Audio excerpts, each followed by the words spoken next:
గడిచిన 2-3 రోజుల నుండి కూడా ఏ పచ్చ న్యూస్ ఛానల్ చూసినా, ఏ పచ్చ పత్రికలను చూసినా లిక్కర్ స్కామ్ లో Jaganmohan Reddy arrest, liquor scam లో జగన్మోహన్ రెడ్డి అరెస్ట్ అని రాస్తున్నారు.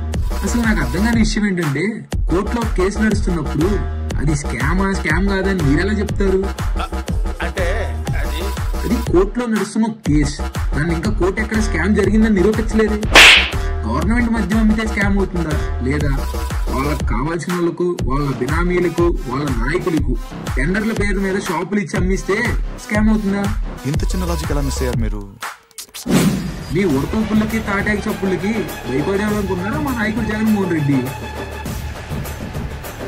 2012లో కేంద్రంలో అధికారంలో ఉన్న కాంగ్రెస్ పార్టీని, రాష్ట్రంలో ప్రతిపక్షంలో ఉన్న తెలుగుదేశం పార్టీని ఎదిరించి తప్పుడు కేసులు పెట్టించుకొని 16 నెలల జైలుకి వెళ్ళి వచ్చిన నాయకుడు మా నాయకుడు జగన్మోహన్ రెడ్డి.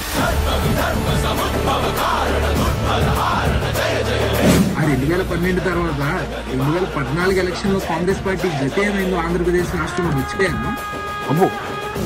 ఈ రోజు జూన్ 4 నుండి ఈ రోజు దాకా కూడా గడిచిన ఈ సంవత్సర కాలంలో మా మీద, మా నాయకుల మీద, మా కార్యకర్తల మీద పెట్టిన ఏ ఒక్క కేసైనా రుజువైందా? మీరు ఎంత చెప్తున్నారే లిక్కర్ స్కామ్ లో Jaganmohan Reddy arrest, liquor scam లో జగన్మోహన్ రెడ్డి అరెస్ట్ అని.